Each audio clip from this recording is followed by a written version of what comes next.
네, 우리 젊은이 교회 예배 나오신 모든 청년들, 또 온라인으로 함께 예배하는 모든 분들 진심으로 환영하고 축복합니다. 오늘은 요한계시록 16장 1절 말씀을 함께 나누도록 하겠습니다. 요한계시록 16장 1절 말씀입니다. 자, 우리 한 절의 말씀이니까요, 힘차게 봉독해 보았으면 좋겠습니다. 자, 16장 1절 말씀 함께 읽습니다. 시작. 또 내가 들으니 성전에서 큰 음성이 나서 일곱 천사에게 말하되 너희는 가서 하나님의 진노의 일곱 대접을 땅에 쏟으라 하더라. 아멘. 오늘은 거짓을 이기는 힘이라는 제목으로 말씀을 나누겠습니다. 자, 여러분, 오늘 말씀은 일곱 대접, 그러니까 그릇이라고 생각하면 됩니다.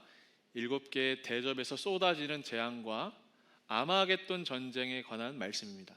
아마겟돈. 혹시 아마겟돈이라는 영화를 보신 분, 우리 청년들 있나요? 네, 이거 보면 저랑 나이가 비슷한 세대입니다. 좋지 않은 겁니다. 몰라야 정상이에요. 자, 이 아마겟돈이라는 영화가 뭐냐면 인류 최후의 전쟁이에요. 그러니까 지구의 유성이 충돌하는데 그것을 폭파시켜야만 살아남는 마지막 전쟁에 관한 이야기가 바로 이 아마겟돈이라는 영화인데요, 사실 오늘 말씀에 등장하는 이것과는 전혀 다른 이야기입니다.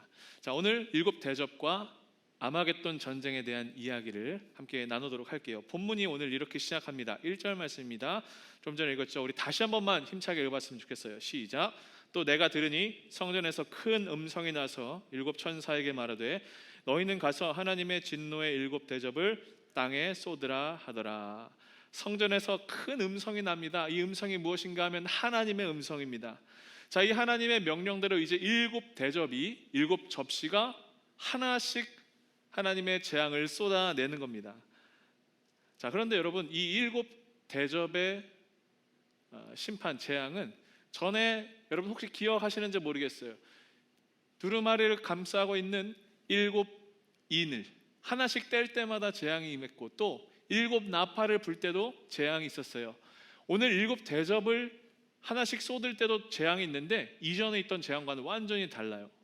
왜냐하면 그 전에 있었던 재앙들은 대부분 3분의 1 그리고 부분적인 재앙들이었어요. 그런데 오늘 말씀에 일곱 대접의 재앙은 그 어떤 재앙보다도 크고 참혹하고 강렬합니다. 그리고 일부분만 심판을 받는 것이 아니라 전체가 심판받는 거예요. 하나님의 분노로 세상 전체가 완전히 파괴되는 거예요. 그것이 바로 일곱 대접의 심판이라는 걸 기억하면서 자, 읽어볼게요. 그 첫 번째 재앙이 무엇인가? 2절입니다.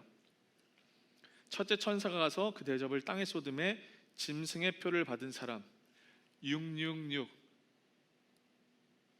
로마 황제를 가리키는 숫자죠. 그 사람들과 우상에게 경배하는 자들에게 무엇이 났다? 악하고 독한 종기가 났다라는 거예요. 여러분, 첫 번째 대접이 어디에 쏟아졌어요? 땅에 쏟아졌어요. 그리고 그 땅에 속한 모든 사람들에게 재앙이 임하는 겁니다.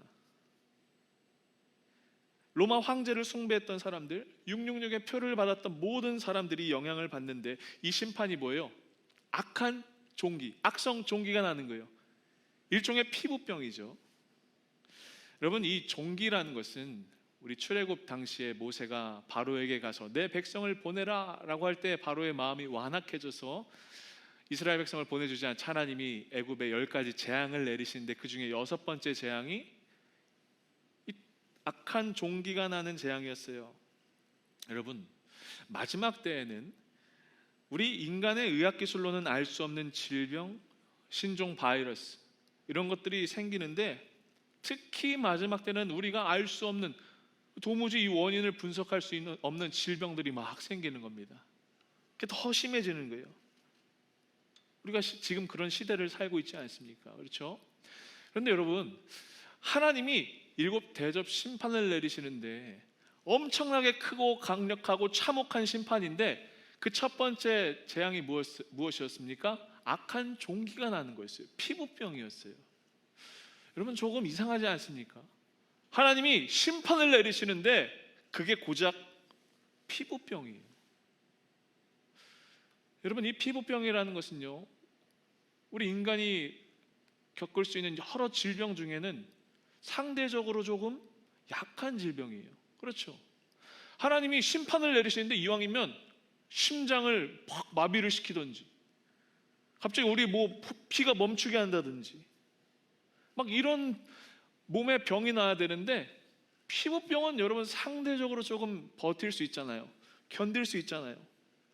생명에 직접적인 영향은 없는 질병이에요. 그렇죠?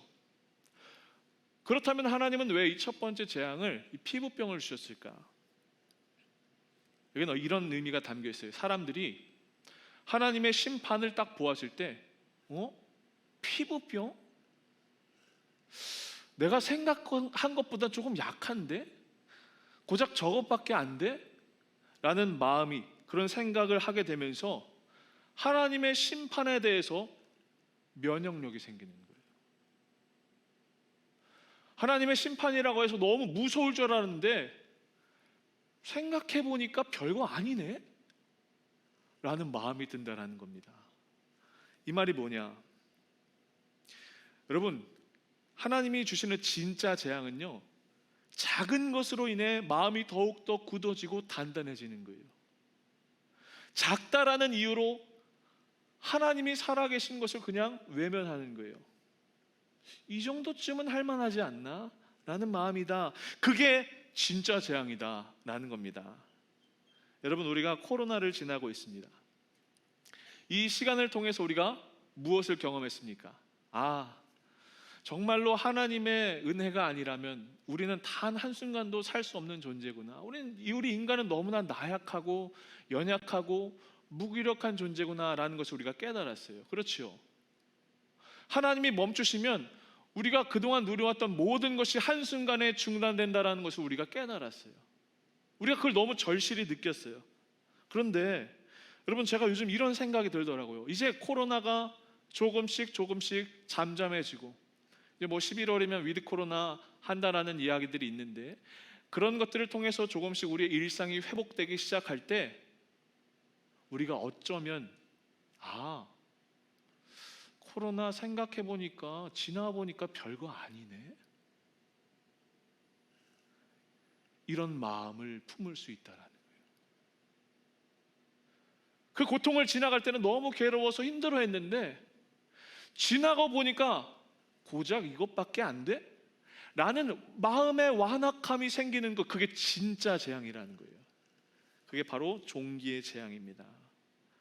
하나님이 이렇게 약한 재앙을 하나씩 주심으로 우리에게 회개할 기회를 주시는 건데, 그 은혜와 그 긍휼을 우리가 모르고 견딜만 하다라고 생각하는 것, 우리의 마음이 굳어지는 것, 돌같이 딱딱해지는 것이 하나님이 주시는 진짜 재앙이다. 이게 여러분 첫 번째 대접의 재앙이다라는 겁니다. 우리가 기억할 것이 있습니다. 우리가 항상 중요하게 생각해야 하는 것은 항상 작은 것에서부터 시작한다는 겁니다. 한 번의 예배를 소홀히 하고 그 예배의 자리를 포기했어요. 처음엔 마음에 죄책감이 막 들 거예요. 내가 예배의 자리에 가야 되는데 그 자리에 있지 않고 친구들을 만나고, 아니면 세상의 다른 즐거움을 찾았어. 하나님이 나를 심판하시면 어떡하지? 이런 조마조마함이 처음엔 우리에게 있을 거예요. 그러나 그것이 반복되기 시작할 때, 그것이 하나 둘씩 우리의 마음 가운데 자리 잡고, 한 번 빠져도 별거 아니네? 하나님이 그냥 한 번 빠져도 지나쳐 주시네 하는 마음이 들기 시작할 때 우리의 모든 삶이 무너지는 겁니다. 하나님의 은혜, 하나님의 또 역사에 면역력이 생기는 거예요. 괜찮다. 그러면서 결국 어떻게 됩니까? 우리가 저항력을 상실해 버리는 거예요. 마음이 굳어지고 세상과 타협하는 것, 이게 우리가 경계해야 할 우리의 첫 번째 죄악이라는 사실입니다. 작은 것에, 그리고 하나님이 주신 것에, 하나님이 하실 일에 면역력이 생기는 거예요. 좋은 면역력이 아니에요. 우리에게 없어져야 할 면역이에요. 이게 첫 번째 재앙입니다. 자, 이제 두 번째, 세 번째 대접의 재앙을 하나로 묶어서 설명해 드릴게요. 3절 그리고 4절입니다. 여러분 한번 읽어볼까요? 3절 4절 말씀 시작. 둘째 천사가 그 대접을 바다에 쏟음에 바다가 곧 죽은 자의 피같이 되니 바다 가운데 모든 생물이 죽더라. 셋째 천사가 그 대접을 강과 물 근원에 쏟음에 피가 되더라. 이번엔 두 번째 대접을 어디에 쏟았어요? 바다에 쏟았어요. 그리고 세 번째 천사는 어디에 쏟았어요? 강과 물의 근원에 쏟았습니다. 그러자 어떻게 됐습니까? 바다가 피로 변했어요. 강과 모든 물이 다 피가 됐어요. 여러분, 이 재앙도 출애굽 당시에 하나님이 그 이집트 나일강을 피로 만드신 재앙과 너무나 비슷하죠. 그렇죠? 여러분, 고대 세계에서 물이라는 것은 축복의 상징이었어요. 그래서 우리 세계사나 역사를 보면 언제나 문명이 발달한 곳에는 무엇이 있었습니까? 강이 흘렀죠. 그렇죠? 강을 중심으로 사람들이 문명을 발달시켰어요. 오늘 이 요한계시록의 배경이 되는 로마도 마찬가지예요. 여러분, 로마가 이탈리아가 어디에 위치하고 있습니까? 아름다운 지중해를 둘러싸고 있습니다. 지중해가 그 대륙을, 그 나라를 둘러싸고 있습니다. 그렇죠? 로마도 마찬가지로 이 물을 가지고 엄청난 무기로 삼았단 말이에요. 그들이 물로 말미암아 엄청난 부를 누리고 나라가 발전하는 역사가 일어났다라는 거였어요. 그런데 그 물이 다 피로 변했대요. 이게 무엇을 의미할까요? 두 번째 재앙의 포인트는 이겁니다. 하나님이 축복으로 주신 것들이 재앙으로 바뀌는 겁니다. 이게 두 번째 재앙이에요. 여러분, 어떤 사람에게는 하나님이 돈을, 경제적인 부유함을 선물로 주십니다. 또 명예를, 또 권력을, 또 어떤 사람에게는 관계의 축복을, 어떤 사람에게는 놀라운 재능과 달란트를 선물로 축복으로 주세요. 그런데 그것들을 잘못 사용하여서 독이 되는 것, 이게 재앙이라는 거예요. 여러분, 교회도 마찬가지입니다. 교회에 하나님이 복을 부어주세요. 교회가 부흥케 됩니다. 사람들이 많아집니다. 돈이 많아지기 시작합니다. 그러나 그것 때문에 교회가 타락하고 멸망하는 것 우리가 너무나 많이 보지 않습니까? 특별히 이 말씀을 듣는 우리 청년들도 마찬가지입니다. 하나님이 여러분들에게 주신 선물, 젊음이라는 것이 있습니다. 분명히 하나님의 선물입니다. 여러분들이 잘해서 젊음이 주어지지 않았습니다. 그렇죠? 동의하시죠? 나는 젊음을 가질 거야 라고 해서 젊음을 가진 청년들 없을 거예요. 그렇죠?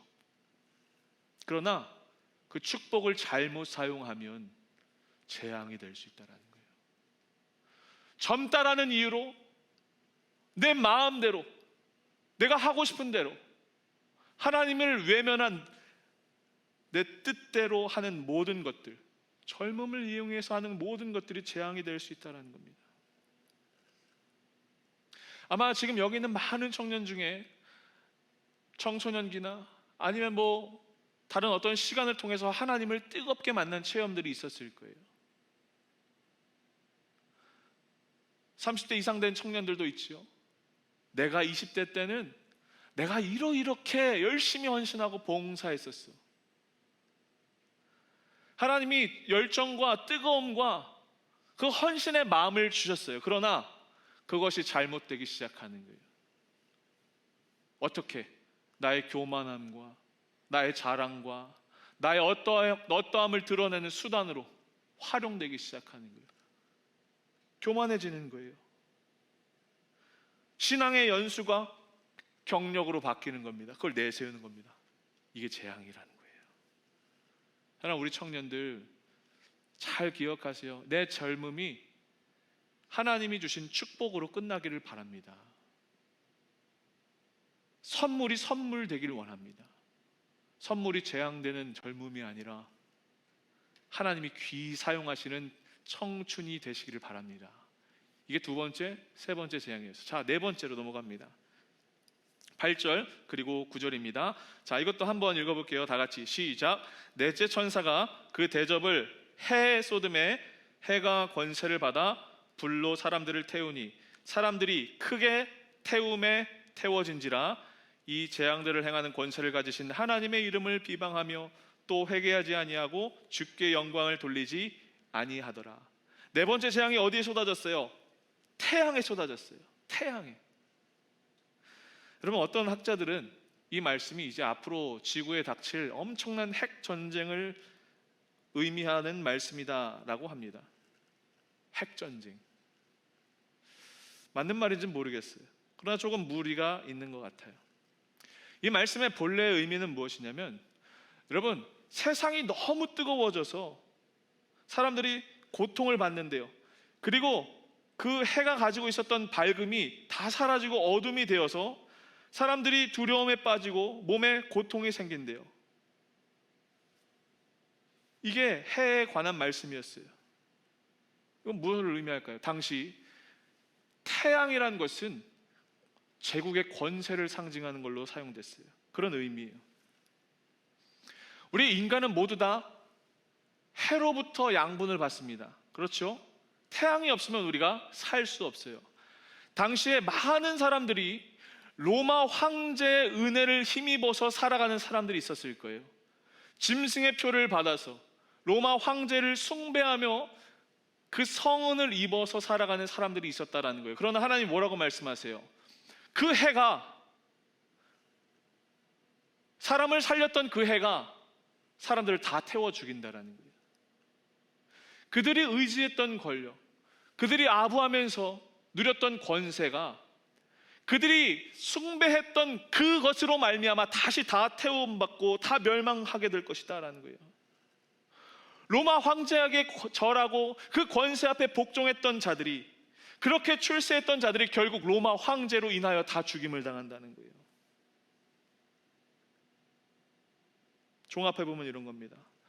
인간이 각자 자신의 인간적인 이유로 연합했어요. 자기의 이득을 위해서 한 공동체로 똘똘 뭉쳤어요. 그러다가 어떻게 되는 거예요? 서로 칼을 겨누고 자멸하는 거예요. 여러분, 세상의 자랑이 무엇입니까? 악한 사람들끼리 막 의기투합하다가 얼마 안 돼서 자기들끼리 시기 질투하다 함께 죽는 것이 세상입니다. 야, 우리 하나야. 우린 한 몸이야.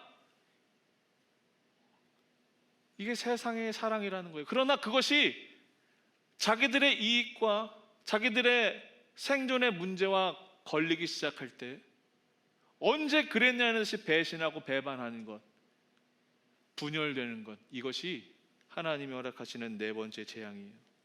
배신하는 거예요. 제가 지난주 설교 시간에도 오징어 게임을 보고 몇 가지 말씀을 드렸었어요.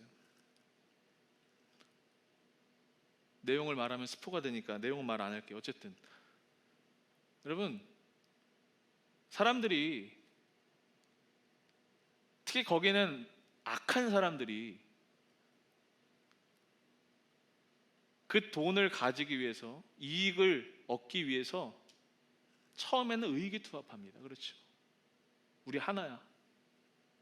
그러다가 어떻게 돼요? 조금만 이 사람이 필요 없기 시작하면 가차없이 내동댕이 치는 거예요. 버리는 거예요. 이게 세상의 사랑이라는 거예요. 깨어지는 거예요. 분열되는 거예요. 철저한 자기 이해만이 존재하는 거예요. 이게 맞지 않으면 어그러지는 겁니다. 하나님이 허락하시는 네 번째 재앙, 네 번째 대접의 재앙은 뭐예요? 분열이에요. 분열. 완전한 파괴, 깨짐이다라는 겁니다. 자, 다섯 번째 재앙으로 넘어갈게요. 10절입니다. 한번 읽어보겠습니다. 10절 말씀 시작. 또 다섯째 천사가 그 대접을 짐승의 왕좌에 쏟으니 그 나라가 곧 어두워지며 사람들이 아파서 자기 혀를 깨물고 아픈 것과 종기로 말미암아 하늘의 하나님을 비방하고 그들의 행위를 회개하지 아니하더라.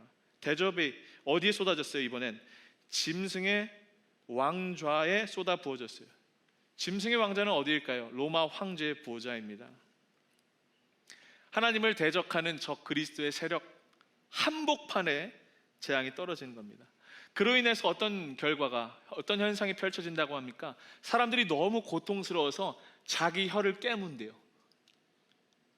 그럼 정말 사람이 죽을 것 같을 때 혀를 깨물죠. 너무 고통스러운 거예요, 그만큼. 그런데 왜 이런 징계가 임할까? 왜 혀를 깨물까? 이런 겁니다.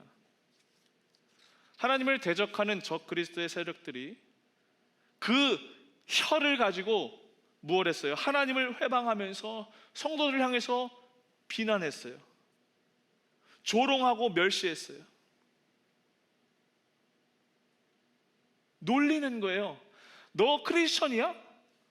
바보 아니야? 하나님은 없어. 이 땅에 신은 없어. 하나님은 죽었어. 너 그런데 그걸 믿어? 혀를 가지고 계속 성도들을 핍박하는 겁니다. 여러분, 요즘도 세상을 보면 교회를 비방하는 사람들이 많이 있습니다. 한 10년 전부터 계속 안티 크리스천들이 많이 생겼어요. 교회를 비판하고 기독교 복음을 회방해요. 여러분, 그러나 우리 청년들이 기억할 게 있어요. 건강한 비판은 우리가 수용할 줄 알아야 돼요. 그리고 우리 스스로를 돌아볼 줄 알아야 돼요. 우리가 무엇이 부족했는가? 이 교회가, 그리고 내가 이 땅에서 왜 그 소금과 빛의 역할을 감당하지 못했는가? 분명히 우리가 그 소리를 통해서 분별하고 우리 스스로를 돌아볼 줄 알아야 합니다. 그러나 여러분, 또 하나 기억해야 할 것이 있습니다. 세상 사람들이 말하는 비판과 비난 속에 조롱과 그들의 추악함을 담아놓고 너무나 과장되게, 너무나 모욕적으로 교회와 기독교를 비방하는 것들도 있다는 사실을 우리 청년들이 분별할 줄 알아야 돼요.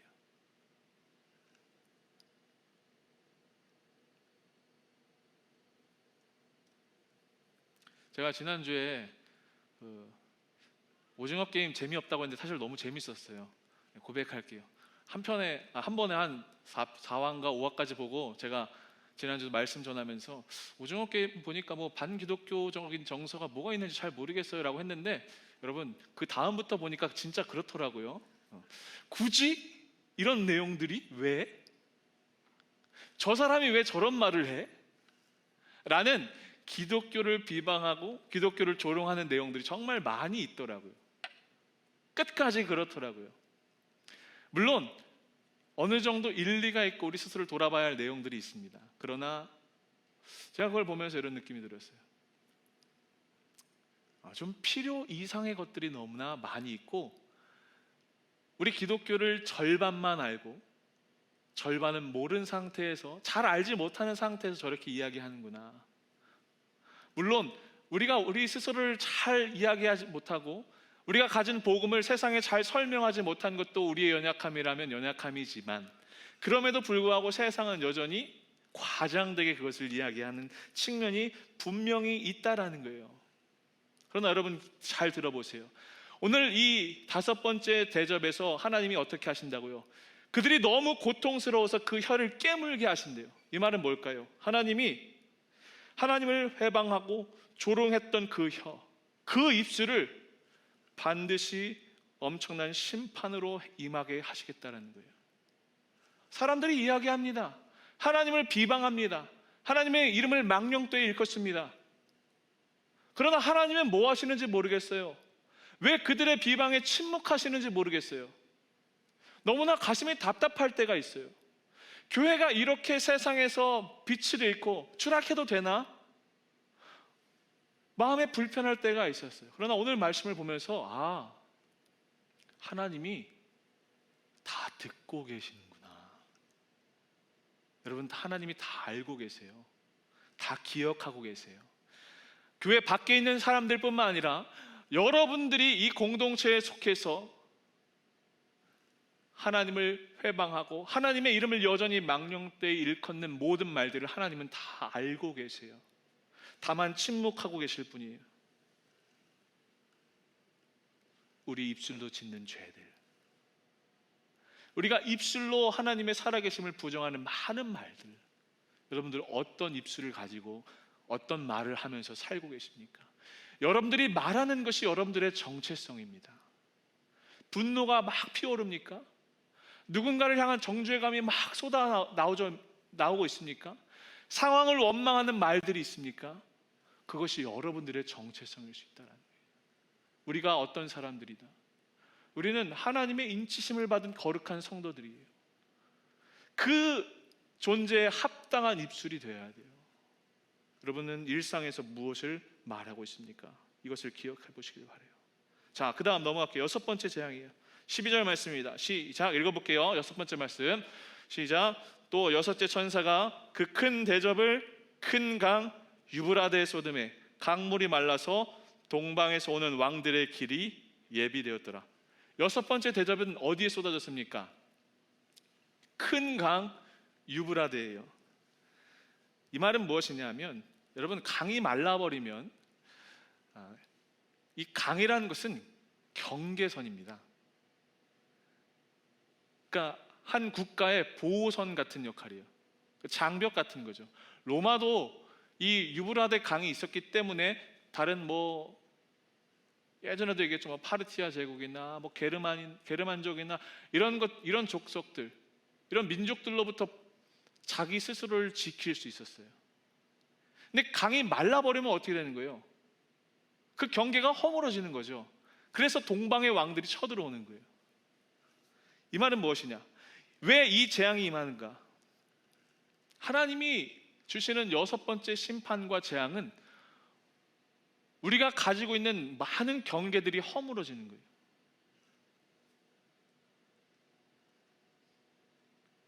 오늘날 우리의 마음에도 저는 유브라데가 있다라는 생각을 합니다. 내 마음에 방어선이 있는 거예요. 내 스스로를 지킬 유브라데가 있는 거예요. 이성이 있는 거예요. 믿음이 있는 거예요. 그런데 그것들이 어느 순간 말라져서 다 사라지는 거예요. 그럼 어떻게 돼요? 어떤 이야기가 들려올 때, 어떤 생각이 주입되기 시작할 때 그것을 분별할 수가 없는 거예요. 왜요? 경계가 허물어지니까 섞여버리는 거라는 겁니다. 하나님의 심판이 임하면 사람들 안에 있는 이런 모든 경계가 무너지는 거예요. 마음과 정신과 생각의 경계가 다 허물어지는 거예요. 감정과 이성의 경계가 허물어지는 거예요. 이성을 내세워야 할 때 감정이 앞서는 거예요. 감정이 있어야 할 때 이성을 내세우는 거예요. 정신적인 분열이 일어나는 거예요.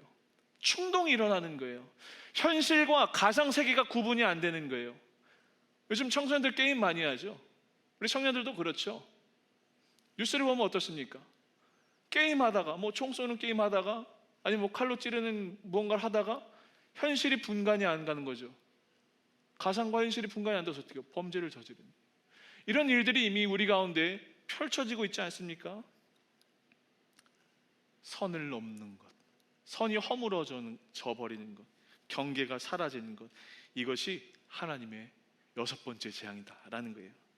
사람들 안에 있어야 할 질서, 하나님이 그 경계를 주셨기에 우리가 누릴 수 있는 평안이 사라져 버리는 것, 남자와 여자의 경계, 하나님이 천지를 창조하실 때 질서를 만드셨다라고 이야기했는데 그것들이 하나둘씩 사라져 버리는 것, 섞여 버리는 것, 혼합주의, 이 모든 것들이 하나님이 허락하시는 마지막 때의 심판이다라는 겁니다.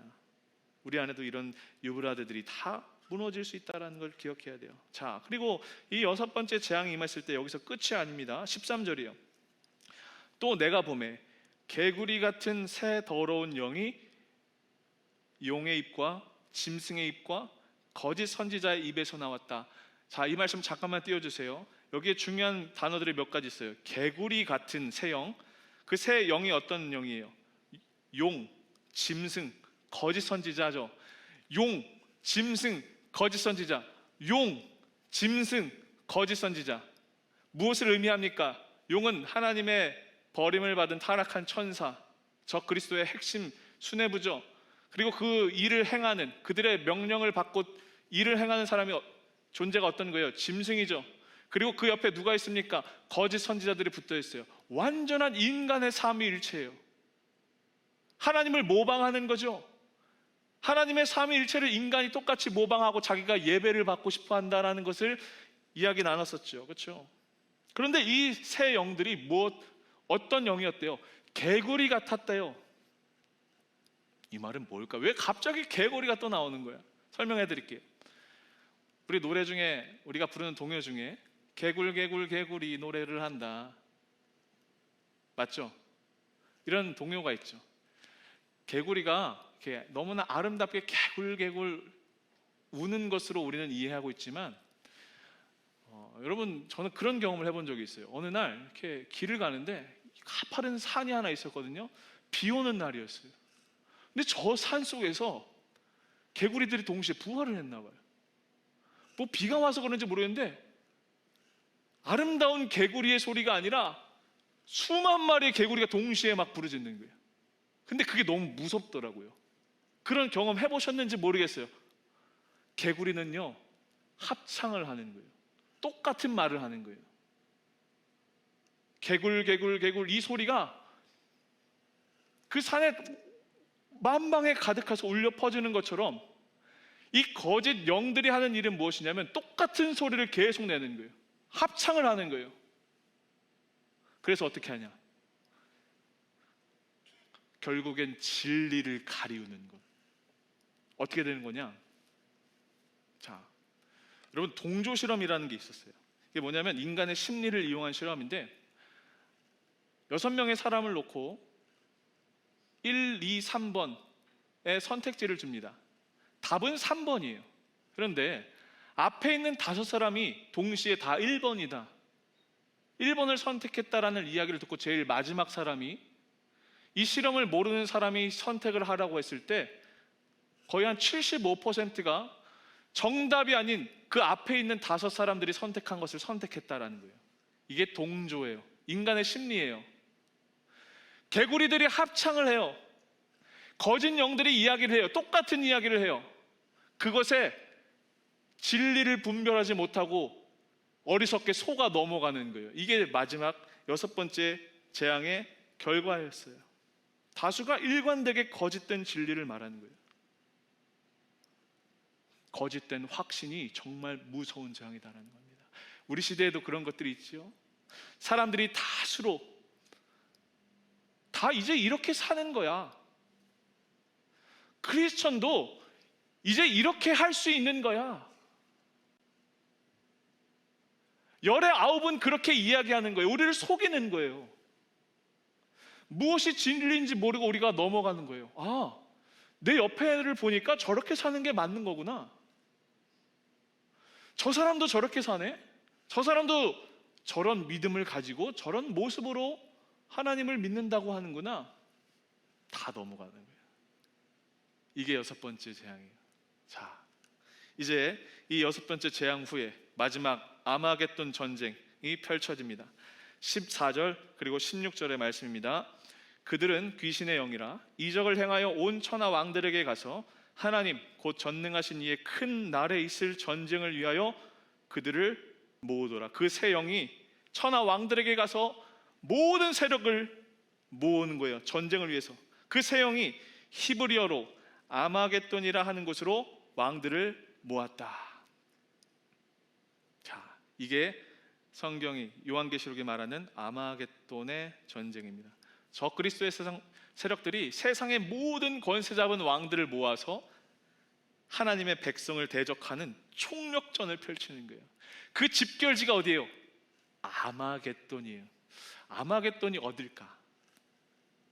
여러분, 아마겟돈이란 말은요, 히브리어로 산이라는 의미, 하르, 그리고 성경에 무깃도라는 지명이 있어요. 무깃도. 무깃도의 산이라는 의미인 하르, 무깃도가 합쳐져서 아마겟돈이 되는 거예요. 그러니까 무기도 어떤 한 산을 가리키는, 그런데 구체적인 실제 그 지명을 가리키는 것이 아니라 어떤 특정 장소, 어떤 전쟁이라기보다 사단이 가진 모든 지식과 학문과 기술을 동원해서 하나님을 대적하는 모든 영역, 그것이 아마겟돈이라는 겁니다. 여러분 이해가 되세요? 이게 아마겟돈이에요. 하나님을 대적하는 이 전쟁 이후에 이제 마지막 7번째 재앙이 임합니다. 17절 말씀 다 끝나갑니다. 여러분 조금만 집중하세요. 17절 시작 읽어볼게요. 7 천사가 그 대접을 공중에 쏟음에 큰 음성이 성전에서 보좌로부터 나서 이르되 되었다 하시니. 마지막 대접을 어디에 쏟았어요? 공중. 그리고 보좌에서 이런 소리가 났어요. 되었다. 여러분 여기서 공중은 하늘이 아닙니다. 악한 영들이 장악한 모든 영역이에요. 그래서 찬송에서 또 성경에서 이렇게 고백하죠. 공중의 권세 잡은 자 지금도 우리를 넘어뜨리려 하네. 그 공중의 권세 잡은 자가 누구예요? 마귀죠. 그 공중에 7 대접 쏟아내는 겁니다. 그랬더니 어떤 말이 이야기 나왔어요. 되었다. 음성이 들렸어요. 되었다. 이게 마지막입니다. 여러분 되었다. 이 말 어디서 나왔습니까? 예수님이 십자가를 지시면서 모든 물과 피를 다 쏟으시고 뭐라고 말씀하셨어요? 다 이루었다. 기억나세요? 예수님이 하신 말이에요. 내가 다 이루었다. 예수님이 뭘 다 이루셨습니까? 십자가에서 죽으심으로, 그리고 다시 사심으로 사단이 인간을 묶고 있는 사망의 권세를 깨트리심으로 영원한 생명을 우리에게 주셨어요. 사단의 모든 권세를 다 깨트리신 거예요. 이것이 다 되었다. 이 말입니다. 그래서 이제 요한계시록에서 그 예수님이 하신 그 십자가의 한마디가 연결다리가 되어서 이제 더 이상 사단이 우리 그리스도인들을 무너뜨리지 못하고 그 사단의 세력으로부터 우리를 보호하는 놀라운 은혜가 이제 마지막 때 최후의 전쟁 이후에 펼쳐지는 것이다 라는 겁니다. 여러분 오늘 말씀을 정리하면서 마지막 말씀을 읽고 싶습니다. 18절 그리고 19절이요. 번개와 음성들과 우레소리가 있고 또 큰 지진이 있어 얼마나 큰지 사람이 땅에 있어 온 이래로 이같이 큰 지진이 없었더라. 큰 성이 세 갈래로 갈라지고 만국의 성들도 무너지니 큰 성 바벨론이 하나님 앞에 기억하신 바 되어 그의 맹렬한 진노의 포도주 잔을 받았다. 마지막 그 큰 진이 생깁니다. 땅이 갈라집니다. 산산조각이 납니다. 바벨론이 무너집니다. 그들의 기초가 무너지는 거예요. 이 재앙으로 말미암아 사단의 권세가 끝나고 모든 것이 끝나는 겁니다. 말씀을 마칠게요. 여러분 오늘 이 7 대접의 재앙을 통해서 여러 가지 말씀을 나눴어요. 그런데 여러분 기억할 것이 하나 있어요. 마지막 결론이에요. 이 모든 것 가운데 결국 우리의 인생을 바꾸는 것은, 우리의 인생을 가르는 것은 딱 하나예요. 딱 한 가지뿐이에요. 무엇이냐? 그 가운데 하나님을 믿느냐 믿지 않느냐, 짐승의 666의 표를 받냐, 세상 권세 앞에 순복하느냐, 아니면 하나님께 순종하느냐. 이 한 가지가 우리의 운명을 가르는 거예요. 사랑하는 여러분, 지금 여러분들은 어디에 서 있습니까? 단순히 내가 신앙을 가지고 내가 크리스천이다 이런 문제가 아니라 우리가 죽고 사는 거예요. 우리의 삶 전체가 갈린 운명이 바로 여기 있다는 거예요. 내가 그 하나님을 믿느냐 그렇지 못하느냐. 여러분은 지금 어디에 서 있습니까? 아직도 갈팡질팡하고 있습니까? 세상과 하나님 사이에서 저울질하면서 어디가 더 내가 살기에 좋을까? 어디가 더 희망이 있을까? 어디가 더 유리할까? 여러분 마음을 확실하게 정하세요. 그리고 내가 어디에 있는 사람인지, 내가 어떤 은혜를 받았는지, 그리고 또 나에게 어떠한 축복이 준비되어 있고 약속되어 있는지 기억해 보세요. 그 한 가지가 여러분들의 삶을 바꾸는 겁니다. 혹시 지금 너무나 힘들고 어렵고 초라한 삶을 살고 있을지라도 괜찮습니다. 그 믿음이 있는 자가 결국엔 승리하는 겁니다. 요한계시록의 주제가 그거 아닙니까? 믿음으로 이 고난을 견디는 자에게 복이 있을 것이다. 하나님이 함께 할 것이다. 보아라, 내가 세상 끝날까지 너희와 함께 있으리라. 이 말씀이 여러분들의 말씀 되기를 원합니다. 주님을 향한 눈물을 상실하고 통곡하지 않으며 마음이 굳어져서 완악해져서 이런 재앙에도 불구하고 회개하지 않았던 수많은 적그리스도의 세력들, 우리가 회복해야 할 것, 다시 한번 눈물로 주님 앞에 무릎 꿇으며 주님의 진리를 분별하고 우리를 속이는 거짓 영으로부터 깨어 기도하여 무엇이 참된 것인지, 무엇이 영원한 것인지 기억하는 삶, 이것이 오늘 이 시간 이 말씀을 듣고 이 예배를 드리는 저와 여러분들에게 주시는 하나님의 말씀이신 줄로 믿으시길 바랍니다. 이 말씀으로 승리하는 우리의 삶이 되기를 간절히 소망합니다.